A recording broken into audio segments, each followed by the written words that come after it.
Hola, soy Elena, y el día que usé los ahorros de toda mi vida para comprar un segundo apartamento y asegurar nuestro futuro, mi esposo me sonrió y dijo: «Te equivocas, mi amor. Ahora nos divorciaremos y dividiremos ese apartamento como un bien conyugal». En ese instante, entendí que el amor que yo sentía era solo una transacción que él estaba esperando cobrar. Fue el silencio más ruidoso que he escuchado en mi vida. ¿Alguna vez te han traicionado de una forma tan fría y calculada? Antes de contarte cómo su sonrisa de triunfo se transformó en una máscara de pánico en la oficina de los abogados, déjame un comentario diciéndome desde dónde me estás viendo y suscríbete al canal. Créeme, no querrás perderte lo que sucede cuando un hombre codicioso subestima a la mujer que cree controlar. Todo había comenzado apenas 10 minutos antes, en el salón de nuestro moderno condominio en Miami. Yo sostenía las llaves del nuevo apartamento en mi mano. El metal frío era un contraste con el calor de mi emoción. Se sentía como un logro tangible, una prueba de que mis noches de trabajo extra, como ingeniera de software, y el dinero de la herencia de mi abuela, finalmente estaban construyendo algo sólido para nosotros. Me lo imaginaba todo: decorarlo, encontrar a los inquilinos perfectos, ver crecer esa inversión. Me acerqué a Javier, que estaba en el sofá revisando su teléfono, y le dije las palabras que había ensayado mentalmente todo el día. «Cariño, lo hice. Compré un segundo apartamento. Ahora lo pondremos en alquiler». Esperaba un abrazo, una celebración, quizás hasta lágrimas de felicidad. En cambio, obtuve esa sonrisa depredadora y la declaración de guerra que destrozó mi mundo en menos de 10 segundos. Nuestro matrimonio de 2 años siempre había parecido perfecto desde fuera. Vivíamos en un lugar envidiable, con vistas al mar, y Javier era el epítome del encanto. Sin embargo, bajo la superficie había una corriente de desequilibrio que yo me negaba a ver. Él conducía un BMW que pagué yo con un bono de mi trabajo, y en su muñeca lucía un reloj de marca que le regalé en nuestro primer aniversario, un gasto que me hizo sentir culpable por semanas. Él era un experto en hacerme sentir que mi prudencia financiera era un defecto, una especie de tacañería que le impedía a él vivir la vida que ambos merecíamos. Mientras tanto, su contribución a los gastos del hogar era mínima, casi simbólica. Yo me decía a mí misma que éramos un equipo, que su éxito vendría después, y que mi apoyo era una inversión en nuestro futuro compartido. Qué ingenua fui. La forma en que lo dijo no fue con ira ni resentimiento. Fue con una alegría genuina, casi triunfante, como si hubiera estado esperando ese momento exacto. No hubo una pausa ni un titubeo. Sus palabras fueron inmediatas y afiladas. Mientras yo todavía procesaba el impacto, él ya había sacado su teléfono y marcado el número de su madre. «Mamá, no vas a creer la noticia. Elena acaba de comprar nuestro segundo apartamento». «Sí, por fin. El plan funcionó», dijo, su voz llena de un orgullo nauseabundo. Escuchar la palabra plan fue como un golpe físico. Me quedé paralizada, sintiendo cómo el aire se escapaba de mis pulmones, mientras el hombre al que amaba celebraba mi ruina financiera frente a mí, presumiendo de su nueva adquisición, como si fuera un trofeo que acababa de ganar. En ese momento, algo dentro de mí se rompió, pero no de la manera que él esperaba. No hubo lágrimas, ni gritos, ni súplicas. El shock inicial, esa sensación de caída libre en un abismo de traición, duró solo unos segundos. Después, fue reemplazado por una calma glacial, una claridad tan intensa que casi dolía. La imagen que tenía de él, del hombre cariñoso y solidario que creía conocer, se hizo añicos revelando al calculador y codicioso extraño que estaba sentado en mi sofá. El amor que sentía por él no se desvaneció lentamente. Fue ejecutado sumariamente en ese instante. En su lugar, nació una determinación fría y silenciosa. Dejé de verlo como mi esposo, y empecé a verlo como lo que era, un oponente. Miré a mi alrededor, al apartamento que había amueblado con tanto esmero.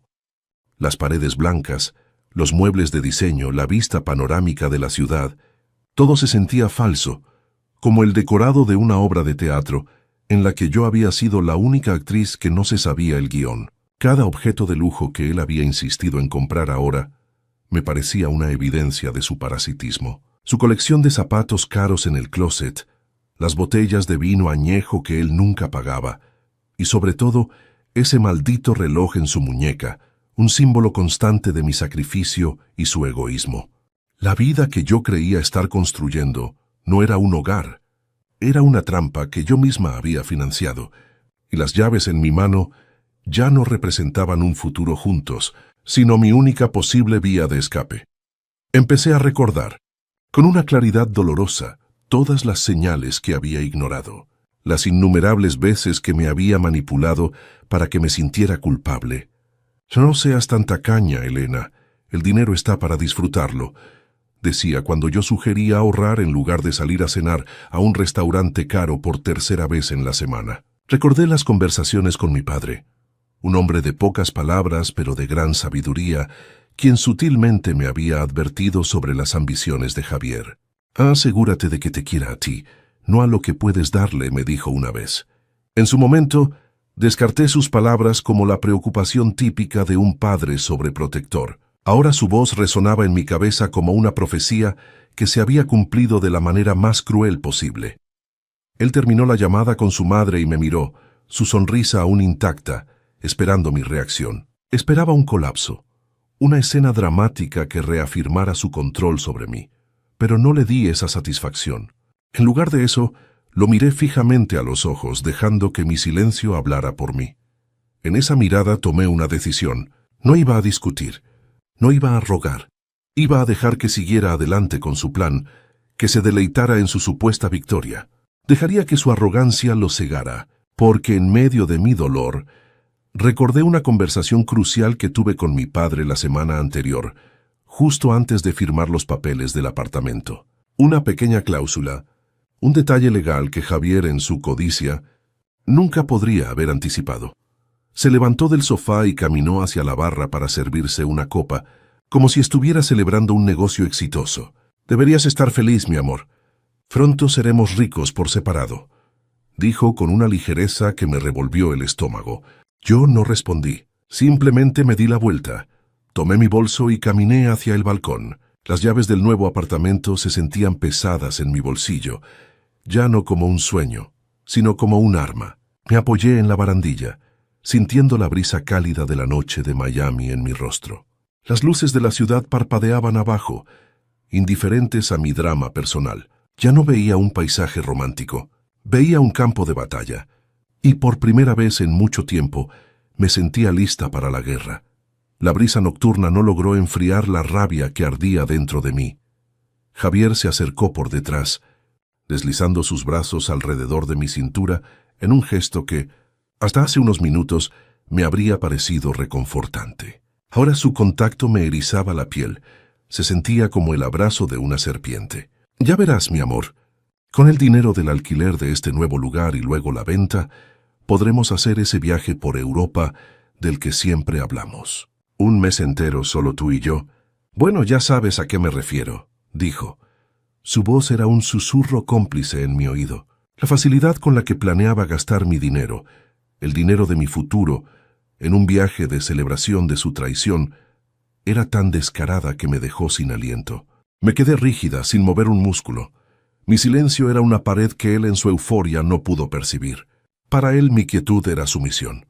Para mí era la calma antes de la tormenta. A la mañana siguiente, el sol entraba por las ventanas como si fuera un día cualquiera. Javier se despertó con una energía inusual, casi febril. Se puso a hacer café, tarareando una canción de moda, y habló sin parar sobre sus planes. Llamaré a un agente inmobiliario hoy mismo para que nos dé una tasación del nuevo apartamento.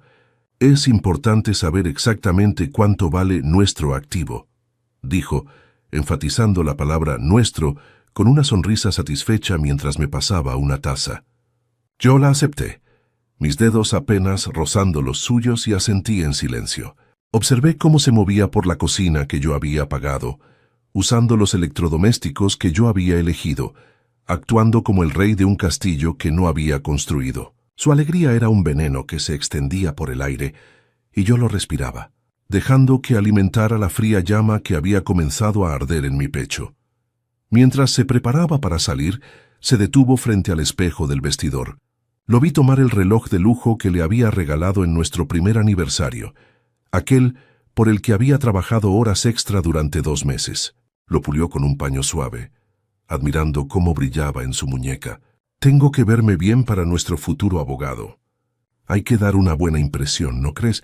Demostrar que somos gente de nivel, comentó guiñándome un ojo en el reflejo. En ese instante, el reloj dejó de ser un símbolo de mi amor para convertirse en la prueba material de mi ceguera. Era un recordatorio brillante y costoso de cuánto había invertido en un hombre que solo veía en mí un balance bancario. El metal dorado en su piel ahora me parecía una marca, la marca de un parásito que se había alimentado de mi esfuerzo y mi afecto. Tan pronto como la puerta principal se cerró tras él, saqué mi teléfono. Mis manos no temblaban. Mi voz, cuando mi padre contestó al primer timbre, era firme y clara. Papá, tenías razón. Pasó exactamente como me advertiste que podría pasar, le dije, sin rodeos, sin lágrimas.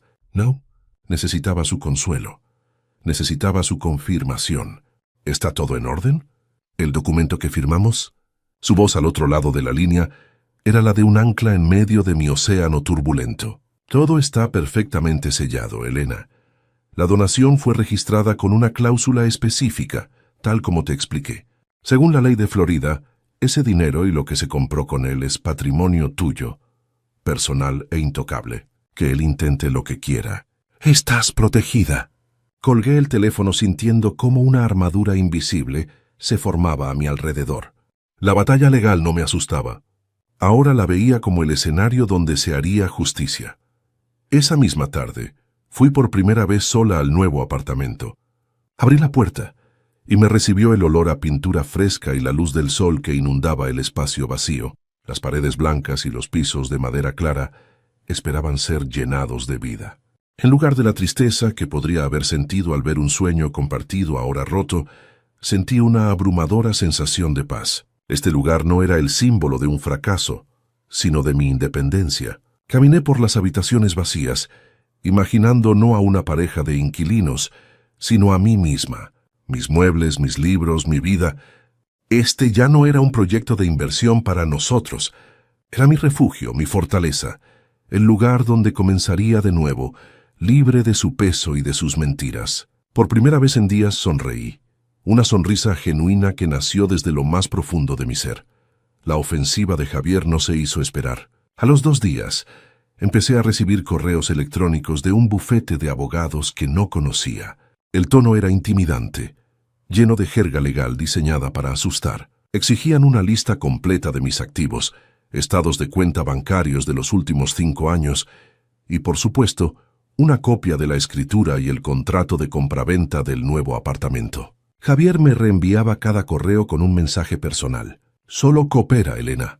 No hagas esto más difícil de lo necesario.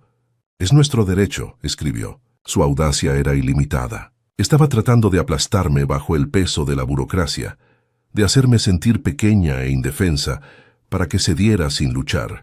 Cada correo que llegaba era una nueva capa de injusticia, un recordatorio de que para él, nuestro matrimonio no era más que una estrategia de adquisición. El golpe más bajo vino de su madre. Me llamó un sábado por la mañana, su voz tan dulce y melosa como siempre, pero con un filo de acero debajo.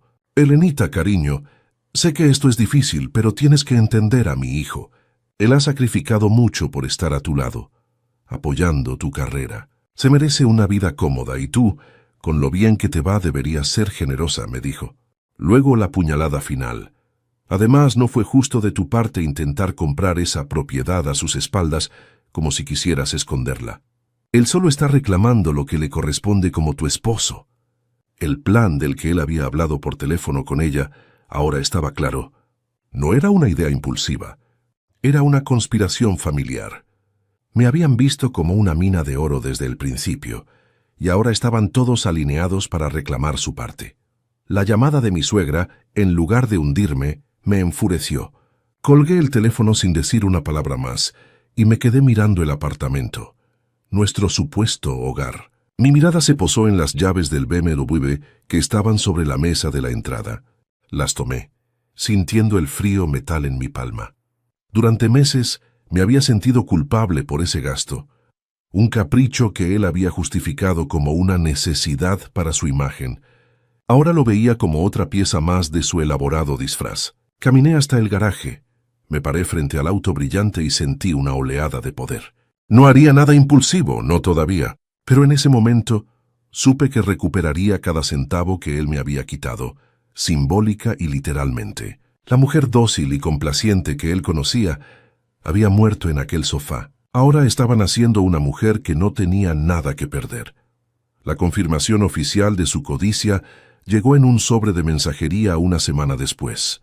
Era una carta formal del abogado de Javier. La abrí con manos firmes y leí sus demandas. No solo pedía el 50% del valor del nuevo apartamento, sino también la mitad de mis ahorros personales, argumentando que se habían acumulado durante el matrimonio.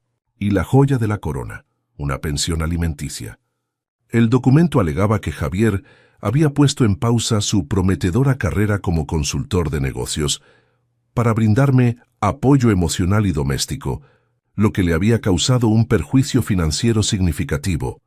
La mentira era tan monumental, tan insultante, que solté una carcajada seca y amarga. Él, que pasaba sus días en el gimnasio y en almuerzos con amigos, reclamando que había sacrificado su carrera por mí, era la declaración de guerra más ridícula y vil que jamás había leído.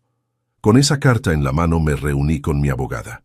Era una mujer de unos 50 años, con una mirada penetrante y una reputación de ser implacable en los tribunales. Le entregué la carta de Javier y luego, con calma, saqué mi propia carpeta.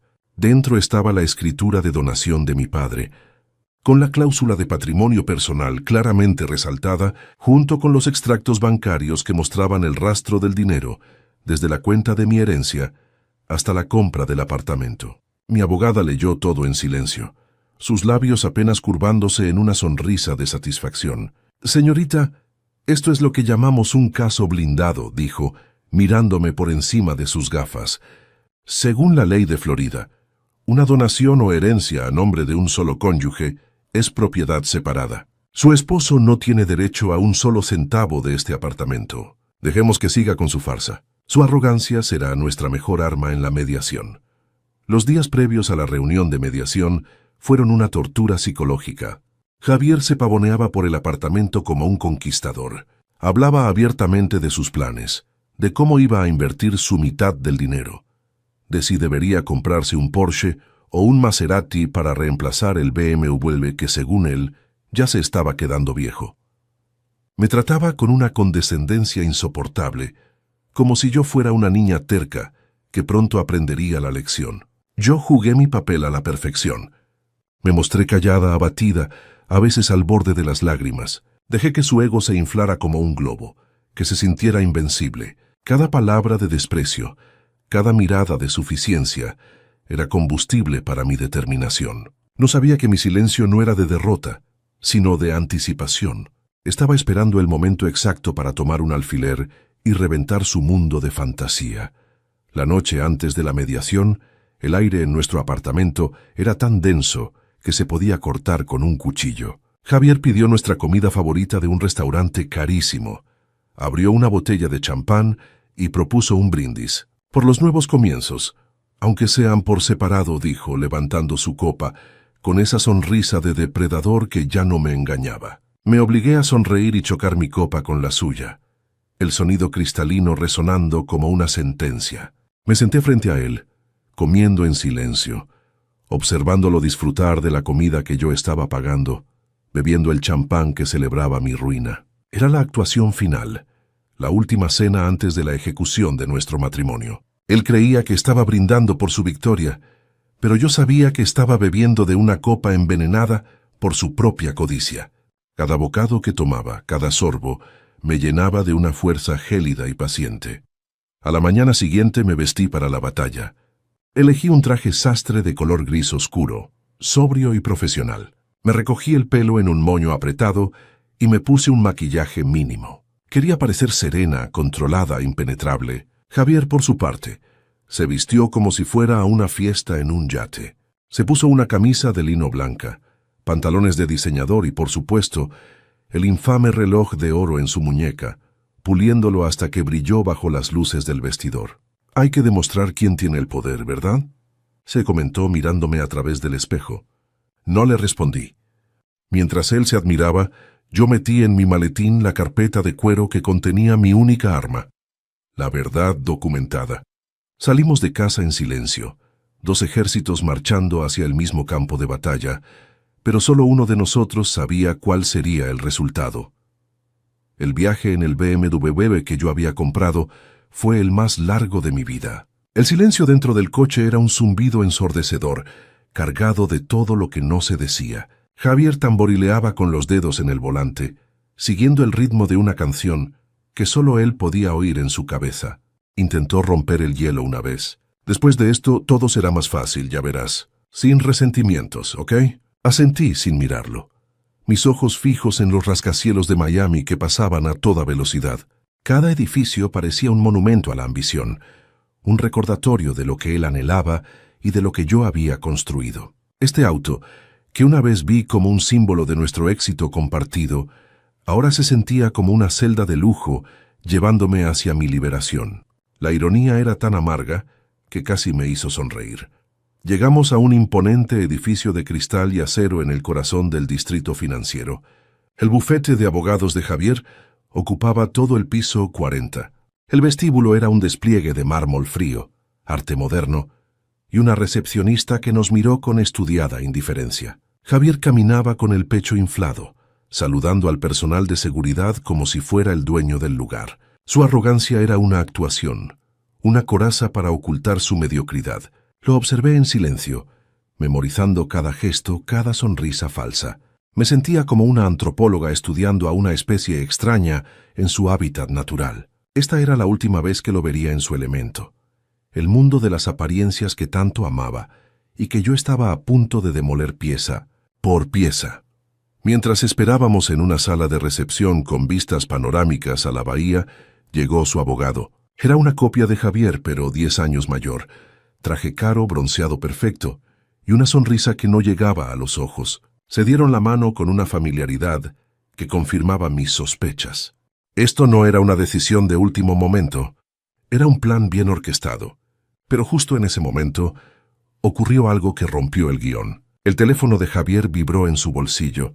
Lo sacó, miró la pantalla y por una fracción de segundo su máscara de confianza se agrietó. Vi un destello de pura irritación, casi pánico, en sus ojos antes de que apagara la pantalla y guardara el teléfono abruptamente. Su abogado le preguntó si todo estaba bien. Sí, solo spam, mintió Javier, pero su sonrisa ya no era tan firme. Ese instante, ese mínimo desliz, fue como una descarga eléctrica para mí. Por primera vez en días vi una grieta en su armadura de arrogancia. ¿Qué mensaje había recibido que pudiera borrarle la sonrisa de esa manera? No tenía idea, pero no importaba. Lo que importaba era que no era invulnerable. Había algo, alguien que podía desestabilizarlo. Esa pequeña duda que se plantó en mi mente fue suficiente para cambiar la dinámica de poder en mi interior. Dejé de sentirme como una víctima que iba a defenderse y empecé a sentirme como una estratega que había detectado una debilidad en el enemigo. La balanza, aunque fuera solo en mi percepción, comenzaba a inclinarse a mi favor. La calma que sentía se transformó en una anticipación afilada. Nos hicieron pasar a la sala de juntas.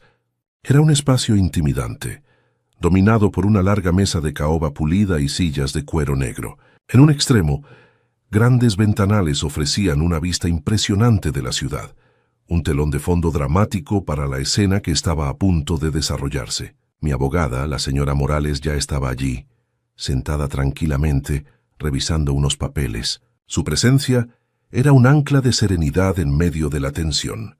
Saludó con un asentimiento de cabeza. Su expresión tranquila y profesional contrastaba brutalmente con la ostentosa confianza del abogado de Javier. Nos sentamos, yo junto a la señora Morales, y Javier y su abogado frente a nosotros. La mesa de caoba se sentía como una línea divisoria, un no man's land entre dos bandos enemigos. El abogado de Javier, el señor Vargas, comenzó la reunión. Su voz era suave pero resonante, el tono de un hombre acostumbrado a dominar cualquier conversación. Desplegó su argumento con una elocuencia ensayada, hablando de los sacrificios de Javier, de su invaluable apoyo emocional a mi carrera y del principio de justicia y equidad en la división de bienes conyugales. Pintó un cuadro en el que yo era la profesional exitosa, pero emocionalmente distante, y Javier era el pilar abnegado que mantenía el hogar unido. Escuché cada palabra, cada mentira sin parpadear. Dejé que construyeran su castillo de naipes, sabiendo que yo tenía el soplo de viento que lo derribaría todo. La audacia de su narrativa era tan insultante que en lugar de ira sentí una extraña piedad por ellos. Mientras Vargas hablaba, mi mano descansaba sobre mi maletín de cuero. Dentro, la carpeta que contenía la escritura de donación de mi padre se sentía como un objeto pesado y poderoso. Recordé la conversación con mi padre cuando me entregó los documentos firmados.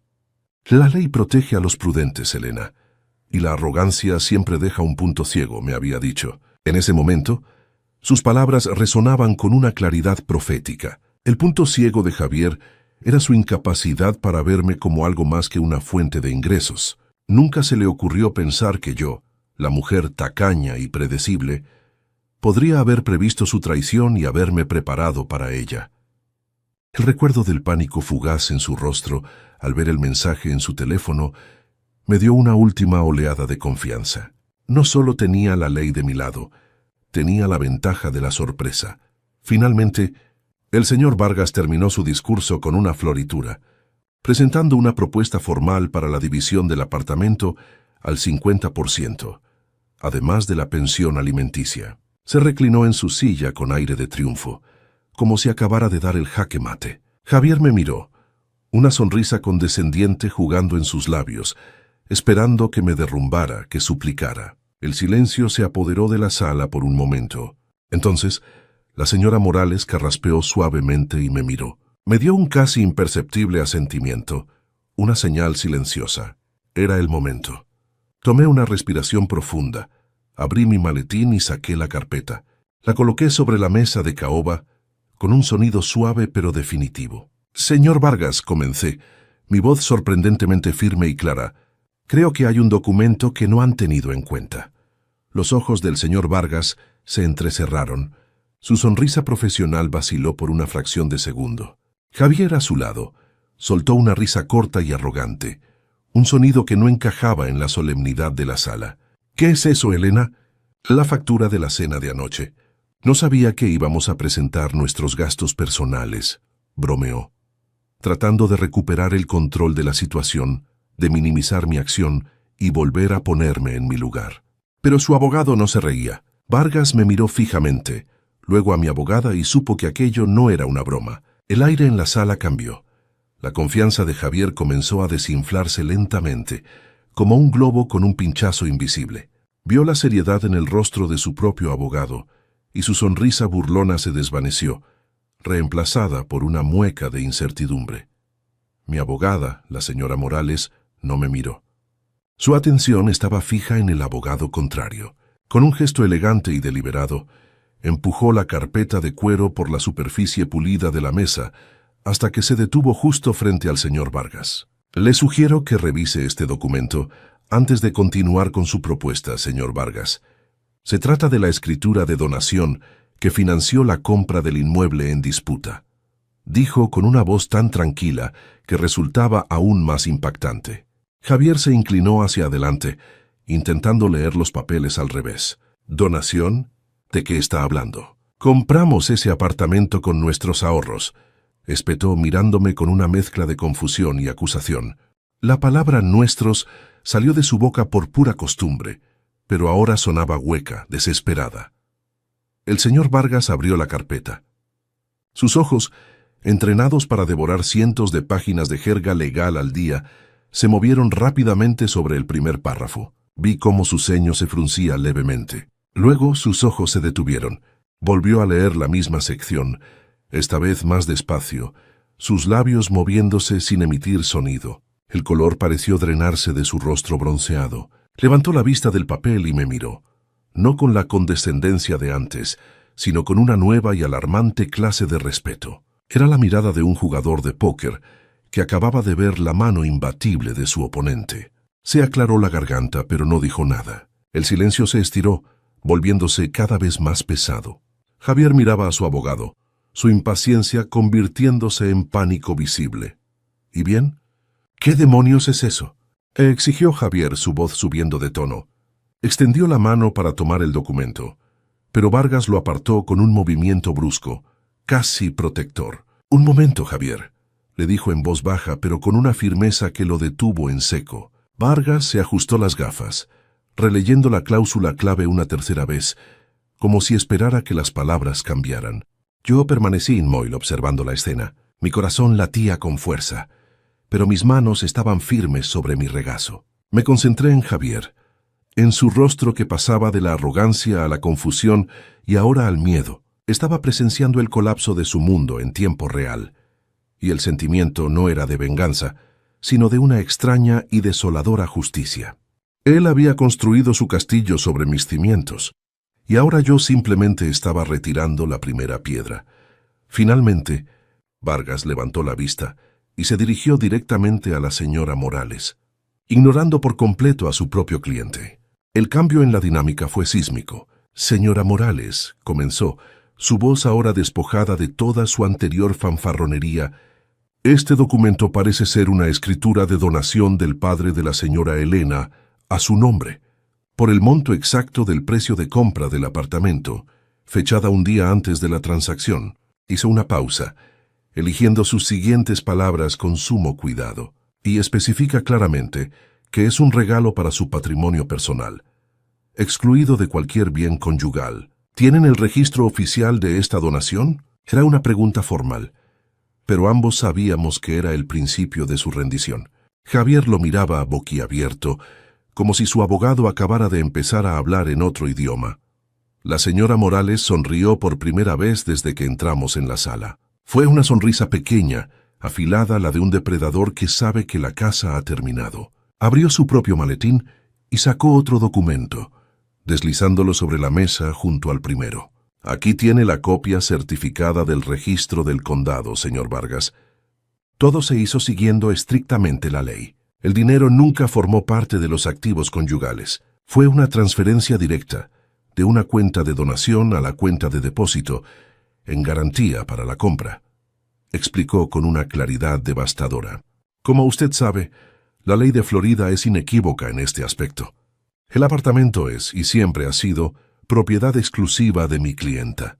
Cada palabra era un clavo en el ataúd del plan de Javier. Fue entonces cuando Javier finalmente entendió. La comprensión lo golpeó no como una ola, sino como un rayo. Su rostro se congestionó de furia, sus ojos se abrieron desmesuradamente y un color rojo oscuro subió por su cuello. Se levantó de su silla con tal violencia que ésta se tambaleó hacia atrás. «Es una trampa», se gritó, su voz resonando. En la sala silenciosa, golpeó la mesa de caoba con el puño cerrado, haciendo que los vasos de agua temblaran. «Esto es ilegal. Ella no podía hacer eso. Usó nuestro dinero». Su mirada se clavó en mí, llena de un odio tan puro y venenoso que me heló la sangre. La máscara del esposo encantador y sofisticado se había hecho añicos, revelando la bestia codiciosa y desesperada que se escondía debajo.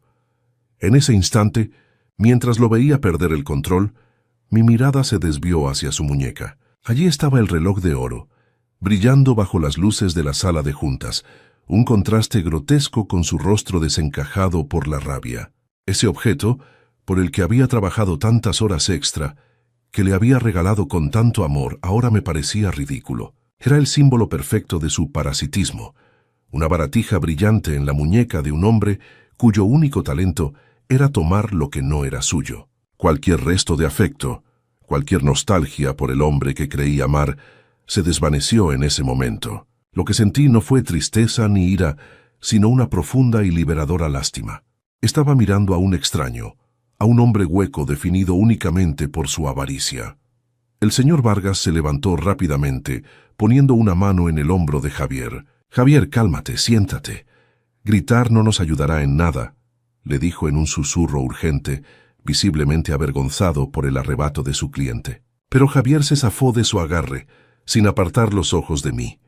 Su dedo tembloroso me apuntaba a través de la mesa. «Tú», siseó su voz cargada de veneno, Tú lo planeaste todo. Me engañaste. Me hiciste creer que éramos un equipo mientras me apuñalabas por la espalda. La ironía de sus palabras era tan densa que casi podía saborearla. Estaba describiendo exactamente su propio comportamiento, su propio plan, incapaz de ver que él era el único traidor en esa sala. Su ceguera era tan completa como su codicia. Me incliné hacia adelante, apoyando los codos en la mesa, y lo miré directamente a los ojos por primera vez desde que había comenzado la reunión. Mi voz cuando finalmente hablé era tranquila, pero cortó el aire tenso como un cuchillo. Te equivocas, Javier. Yo no te engañé. Yo me protegí, dije, dejando que cada palabra se asentara. Tú fuiste quien vio nuestro matrimonio como una transacción. Creíste que el amor era una inversión que podías cobrar a tu antojo. Hice una pausa, viendo cómo su rabia daba paso a una confusión atónita. Pero olvidaste leer la letra pequeña. El silencio que siguió fue absoluto. Su rostro se quedó congelado, su boca ligeramente abierta, mientras las implicaciones de mis palabras finalmente comenzaban a penetrar su gruesa coraza de arrogancia. La batalla había terminado. La sala se sumió en un silencio denso y pesado. Javier se quedó inmóvil, con la boca entreabierta, como si mis palabras le hubieran succionado el aire de los pulmones. Su rabia, tan explosiva momentos antes, se disipó, dejando tras de sí una confusión vacía. Su abogado, el señor Vargas, tenía la mirada fija en los documentos sobre la mesa, pero supe que no los estaba leyendo. Estaba calculando la magnitud de su derrota. La vista panorámica de la ciudad a través de los ventanales parecía burlarse de ellos, un recordatorio brillante del mundo de lujos que Javier creía tener al alcance de la mano y que ahora se desvanecía ante sus ojos. El sonido de mi propia respiración tranquila y regular era lo único que se oía. Por primera vez en esa sala, sentí que el espacio me pertenecía. El poder había cambiado de bando, no con un estruendo, sino con el susurro de la verdad. Rechazando aceptar la derrota, Javier intentó su última y más despreciable táctica, el chantaje emocional. Su rostro se transformó. La ira dio paso a una expresión de dolor fingido, la misma que usaba cuando quería que yo cediera en alguna discusión. «Helena, no hagas esto», suplicó, su voz ahora un murmullo lastimero. «¿Qué pasó con nosotros? ¿Con nuestros sueños? Vas a tirar 2 años de amor por un apartamento. Pensé que éramos un equipo. Yo te apoyé, estuve a tu lado, y ahora me tratas como a un enemigo. Esto no es por el dinero, es porque eres fría. Siempre has sido incapaz de compartir de verdad».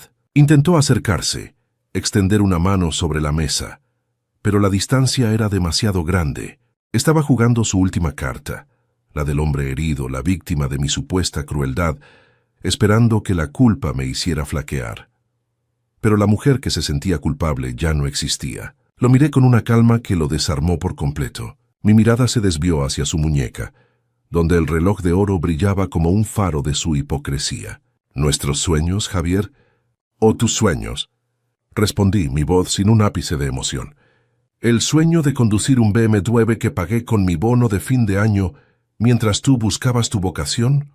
Fue el sueño de llevar este reloj que me costó meses de trabajo extra, solo para que pudieras impresionar a tus amigos».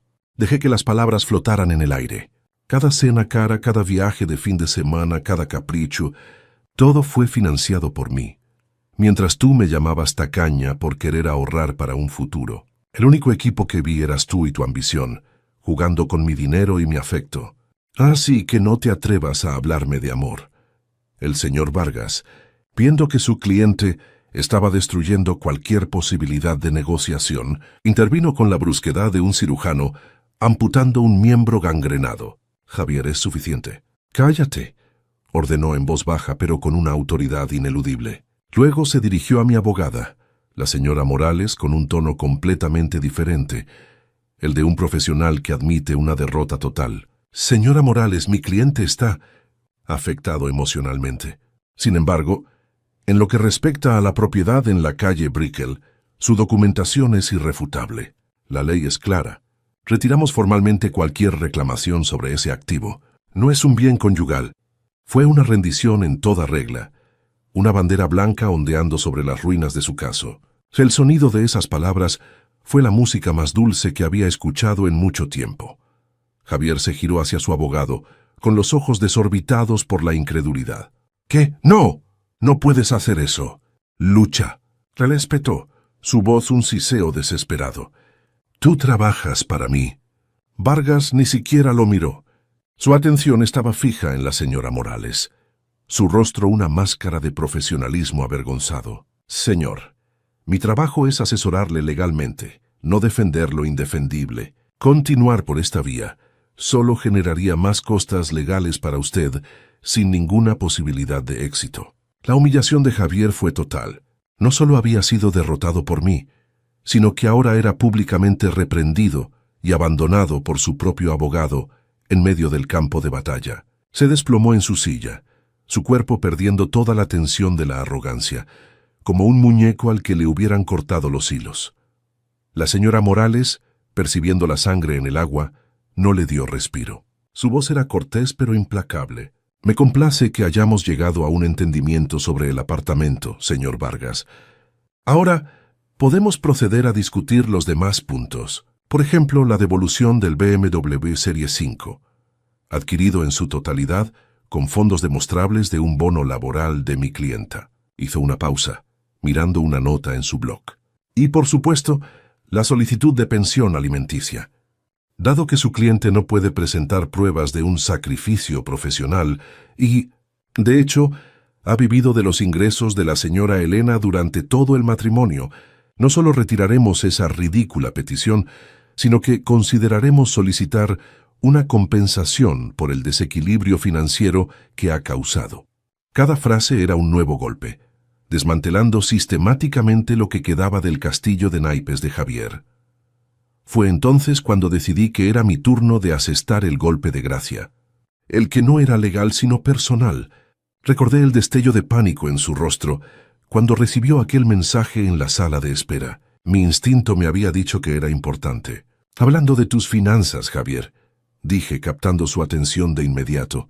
Su cabeza se levantó lentamente. Quizás deberías explicarle a tu abogado por qué has estado recibiendo correos de una agencia de viajes de lujo. Parece que tenías planeado un viaje a las Maldivas para 2 personas. Salida en 3 semanas.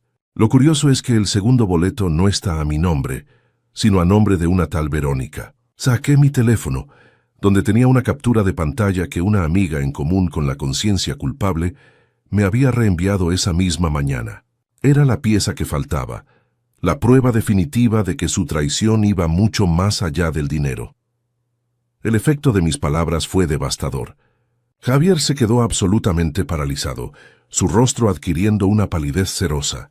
El aire pareció solidificarse a su alrededor. Si antes había sido derrotado, ahora estaba aniquilado. El señor Vargas lo miró y por primera vez vi una emoción genuina en su rostro, un profundo y absoluto desprecio. Comprendió en ese instante que no solo había sido contratado para un caso legalmente débil, sino que su cliente era un mentiroso y un adúltero que había planeado fugarse con el dinero de su esposa. La revelación del romance, planeado y financiado con mi esfuerzo, fue la humillación final.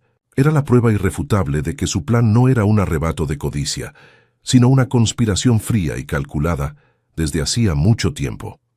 Me levanté de mi silla, el movimiento fue suave y deliberado. Guardé mi teléfono y mi carpeta en el maletín. Mi corazón ya no latía con fuerza. Estaba en una calma absoluta. Miré a Javier, al hombre que se había encogido en su asiento, roto e irreconocible. El apartamento nunca fue el verdadero problema, Javier.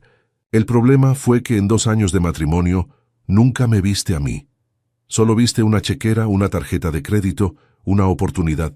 Mi voz era baja, sin rastro de ira, solo una finalidad gélida. Espero que Verónica disfrute pagando tus deudas, porque a partir de hoy yo ya no lo haré. Cada palabra fue precisa, diseñada no para herir, sino para establecer una verdad final e inalterable. Con un leve asentimiento a la señora Morales, me di la vuelta y caminé hacia la puerta. Ella me siguió en silencio, recogiendo sus cosas. No miré atrás. Podía sentir la atmósfera tóxica de la sala a mis espaldas, la vergüenza, la rabia impotente, el silencio aplastante. El sonido de mis tacones sobre el suelo de mármol del pasillo era el único sonido. un ritmo constante que me alejaba de mi pasado y me llevaba hacia mi futuro. Cada paso era más ligero que el anterior. No sentía euforia ni alegría, sino una profunda y abrumadora sensación de alivio, como si me hubieran quitado un peso enorme que ni siquiera sabía que llevaba. Estaba saliendo de esa oficina no solo con mi apartamento, sino con mi vida de vuelta. Justo antes de cruzar el umbral de la sala de juntas, me detuve por un instante, sin girarme por completo. Mi mirada de reojo se posó por última vez en Javier. Estaba desplomado, con la cabeza entre las manos, la viva imagen de la derrota. Mis ojos se fijaron en el reloj de oro que aún brillaba en su muñeca. Ya no era un símbolo de mi sacrificio ni de su egoísmo. Ahora era solo un objeto, una pieza de metal brillante en la muñeca de un extraño. No dije nada. La visión de ese reloj en ese hombre deshecho fue mi verdadero punto final. Era la constatación de que todo lo que le había dado, material y emocionalmente, había sido en vano. Giré la cabeza y salí de la sala sin una última mirada, dejando atrás el reloj, al hombre y los restos de una vida que ya no era la mía. Al salir de aquel edificio de cristal y acero, el sol de Miami me golpeó con una calidez que se sentía casi violenta, después de la frialdad de la sala de juntas. Me quité las gafas de sol por un momento, parpadeando ante la luz brillante, como si estuviera viendo el mundo por primera vez. La señora Morales me acompañó hasta la acera. Su mano se posó brevemente en mi hombro. Hiciste lo correcto, Elena. No solo por tu patrimonio, sino por ti misma. Te llamaré mañana para coordinar los siguientes pasos, me dijo con una calidez profesional. Asentí, incapaz de formular una respuesta completa. Simplemente le agradecí y la vi alejarse. Me quedé sola en la acera, en medio del bullicio de la ciudad, y por primera vez en 2 años el ruido no me abrumó. Se sentía como el sonido de la vida, una vida que ahora podía reclamar como propia. No sentí la necesidad de llorar ni de celebrar, solo una profunda y serena sensación de haber llegado al final de un largo y oscuro túnel. No volví al condominio que habíamos compartido. La idea de entrar en ese espacio, contaminado por sus mentiras y su presencia, me resultaba físicamente repulsiva. En su lugar, conduje directamente al nuevo apartamento, el que había sido el epicentro de la batalla. Utilicé las llaves, que ahora se sentían ligeras y correctas en mi mano, y entré en el espacio vacío y silencioso. El olor a pintura fresca era el aroma de un lienzo en blanco. Dejé mi maletín en el suelo, me quité los zapatos y me senté en el centro del salón, con la espalda apoyada contra una pared desnuda. La luz del atardecer entraba por los ventanales, pintando franjas doradas en el suelo de madera. No había muebles, ni cuadros, ni recuerdos. Solo estaba yo y el eco de mis posibilidades. Esa noche dormí en el suelo, usando mi chaqueta como almohada. Y fue el sueño más tranquilo y profundo que había tenido en años. No era un palacio, pero era mi fortaleza. Al día siguiente, comenzaron los trámites prácticos de la separación, que se sentían como una purga necesaria. Lo primero que hice fue llamar a un cerrajero para cambiar las cerraduras del condominio. Luego bloqueé el número de Javier en mi teléfono. Aún así, su desesperación se filtró a través de correos electrónicos y mensajes de voz de números desconocidos. Pasaron de la ira furiosa, «Me has arruinado la vida, pagarás por esto», a súplicas patéticas, «Elena, por favor hablemos, cometí un error.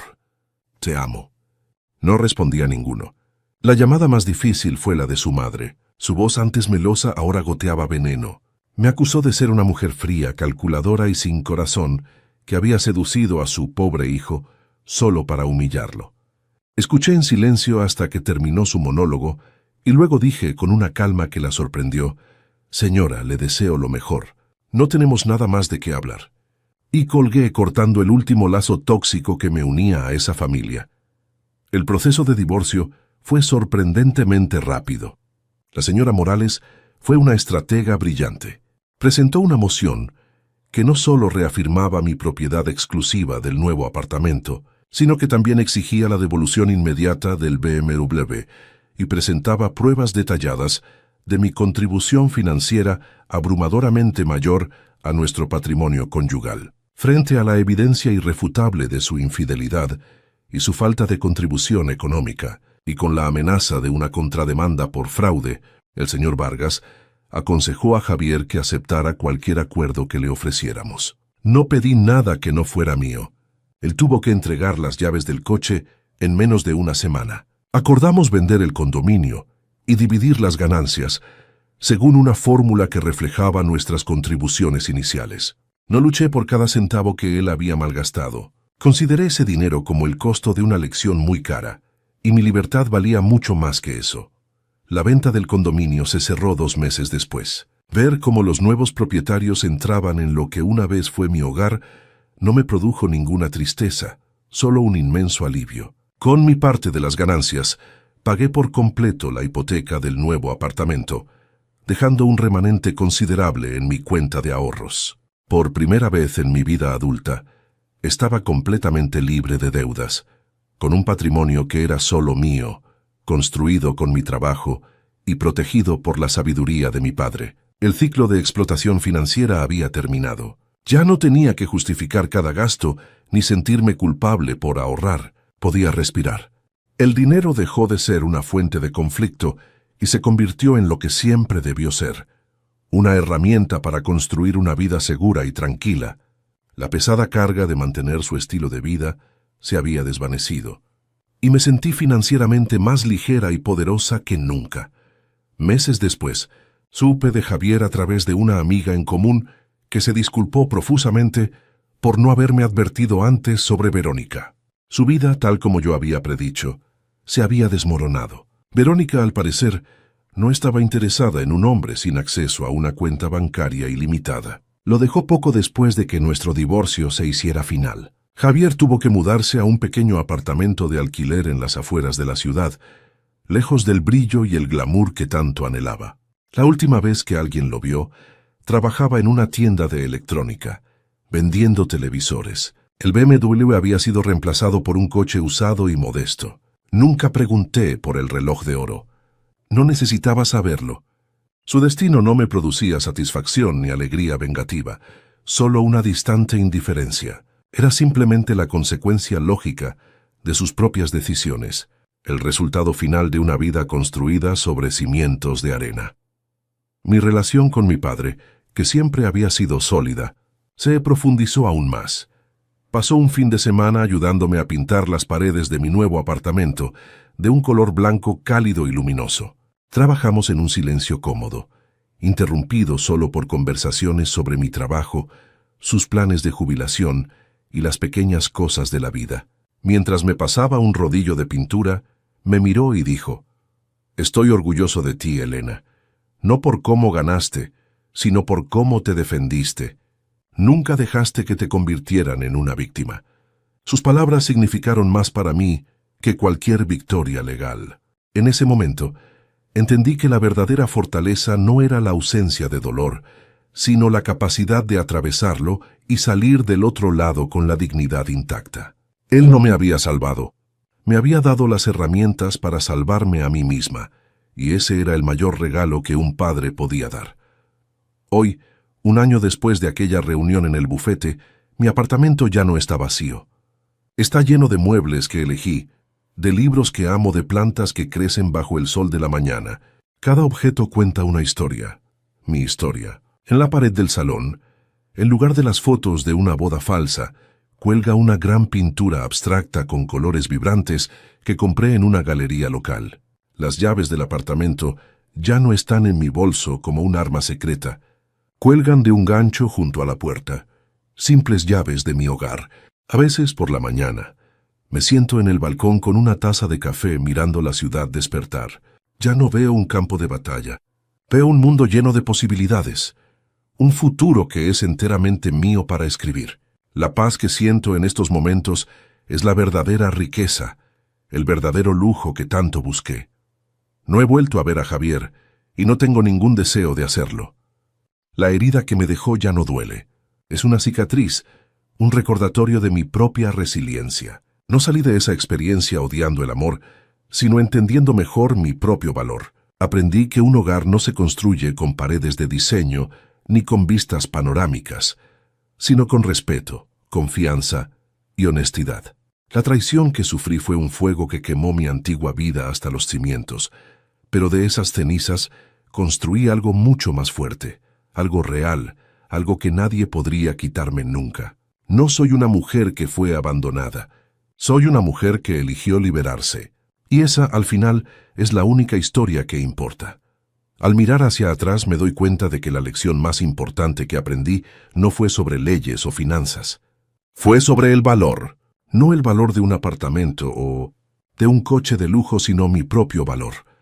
Durante mucho tiempo, permití que mi valía fuera definida por cuánto podía dar, por lo complaciente que podía ser, por lo mucho que podía sacrificar para mantener una ilusión de felicidad. Creí que el amor se demostraba a través de la generosidad incondicional, pero no me di cuenta de que mi generosidad estaba siendo interpretada como una debilidad que podía ser explotada. La traición de Javier no fue solo un acto de codicia. Fue el espejo que finalmente me obligó a ver que yo valía mucho más de lo que él jamás estuvo dispuesto a reconocer. Y la persona que más necesitaba convencerme de eso era yo misma. El título de esta historia, la frase que le dije en aquella sala, creíste que el amor era una inversión, pero olvidaste leer la letra pequeña, se ha convertido en mi mantra. La letra pequeña no está en los contratos legales, sino en las interacciones diarias. Está en la forma en que una persona celebra tus éxitos, en si te escucha cuando estás cansada, en si respeta tus límites o los ve como un obstáculo para sus propios deseos. Aprendí a leer esa letra pequeña en cada relación de mi vida. El amor verdadero no te hace sentir que estás en constante deuda, no te exige que te encojas para que otro pueda sentirse grande. El amor real es un refugio, no una transacción. Y si sientes que tienes que pagar un precio por el afecto de alguien, créeme, ese precio siempre será demasiado alto. Mi poder no nació en el momento en que mi abogada presentó ese documento. Nació en el instante en que, sentada en mi sofá, escuché su plan y decidí, en silencio, que no iba a derrumbarme. La verdadera fortaleza no es el grito más fuerte, en una discusión, sino la calma con la que defiendes tu dignidad. Es la capacidad de ver una situación tóxica por lo que es y tomar la decisión, por dolorosa que sea, de protegerte. Fue una guerra silenciosa que libré primero dentro de mí. Al elegir la estrategia en lugar del drama, la preparación en lugar de la desesperación, me di a mí misma la ventaja. La victoria más grande no fue quedarme con el apartamento. Fue recuperar el control de mi propia historia, sin permitir que él dictara el final. La independencia financiera, para mí, ya no es una meta, es una necesidad fundamental. No se trata de desconfiar de futuras parejas, sino de honrarme a mí misma. Tener tus propios recursos, entender tus finanzas y ser capaz de sostenerte por ti misma es el acto de amor propio más grande que puedes realizar. Te da opciones.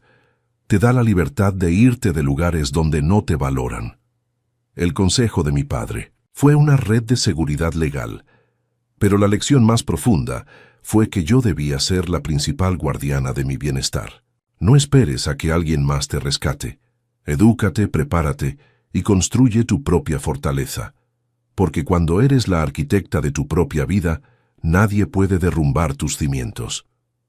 El proceso de sanar y reconstruir mi vida ha sido como amueblar ese apartamento vacío. Al principio el espacio y el silencio daban miedo, pero poco a poco empecé a llenarlo con cosas que me representaban a mí, no a la persona que pretendía ser para complacer a otro. Cada libro en mi estantería, cada planta en mi balcón, cada decisión que tomo, es un acto de afirmación. La paz que siento ahora no viene de la ausencia de conflicto, sino de la presencia de autenticidad. La felicidad no es un destino al que llegas, sino el ambiente que creas a tu alrededor cuando dejas de permitir que la toxicidad ocupe espacio en tu vida. La verdadera riqueza es tener un hogar dentro de ti al que siempre puedas volver. La historia de Javier no es una tragedia, es una advertencia. Su codicia fue una miopía que le impidió ver lo que realmente tenía. Estaba tan obsesionado con poseer cosas que nunca entendió el valor de tener a alguien. Las personas como él, que ven las relaciones como escalones para su propia ambición, siempre terminan solas, rodeadas de objetos vacíos que no pueden devolverles el respeto que perdieron. Su fracaso no fue perder un caso legal, fue no entender que la confianza, una vez rota, es el activo más valioso que jamás se puede recuperar. Al final no me robó nada de valor real, simplemente se expuso a sí mismo, y en el proceso me dio el regalo más grande de todos, mi libertad. Si mi historia te ha tocado de alguna manera, si alguna vez has sentido que tu amor era visto como una oportunidad o que tu valor era ignorado, quiero que sepas que no estás sola. La batalla más importante siempre es por tu propia dignidad. Antes de irte, déjame un comentario contándome qué lección te llevas de esta experiencia y suscríbete al canal. Comparte esta historia con alguien que necesite recordar su fuerza. Juntos podemos construir una comunidad donde aprendamos a leer la letra pequeña y a exigir el amor que merecemos, no el que nos intentan vender. Porque tu historia importa y tu valor no es negociable.